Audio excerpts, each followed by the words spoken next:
మనం చూసుకున్నట్లయితే ఇక రైలు ప్రయాణాలపై కొత్త రూల్స్ అయితే విడుదలైనయి. ఇక ముందు స్టేషన్‌లో రైలు అయితే ఎక్కలేరనమాట.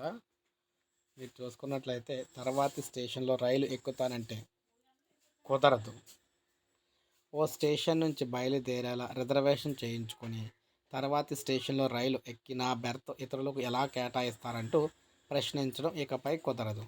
రైల్లో రిజర్వేషన్ వివరాలను ట్రావెలింగ్ టికెట్ ఎగ్జామినర్లు కొంతకాలంగా హ్యాండ్ హోల్డ్ టెర్మినల్ ద్వారా పరిశీలిస్తూ ఉన్నారు.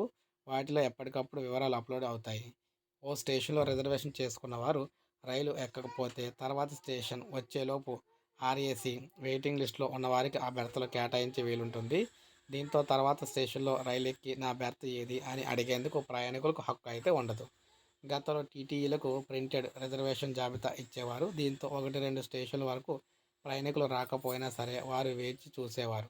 ఇప్పుడు అటువంటి అవకాశం లేదు. వచ్చే స్టేషన్‌లో రైలు ఎక్కాలనుకుంటే బోర్డింగ్ వివరాలు మార్చుకోవాల్సి ఉంటుంది అని అధికారులు అయితే చెప్తున్నారు. ఆ విధంగా ఏంటంటే దిక్కునకి రిజర్వేషన్ చేసుకొని తర్వాత స్టేషన్‌లో ఎక్కుతామంటే కుదరదనమాట.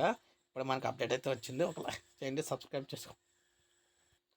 సో ఇది మనకి లేటెస్ట్ ఒక న్యూస్ మనకి ఒక లైక్ చేయండి, సబ్స్క్రైబ్ చేసుకోవద్దు. మన ఛానల్ సబ్స్క్రైబ్ చేసుకోండి.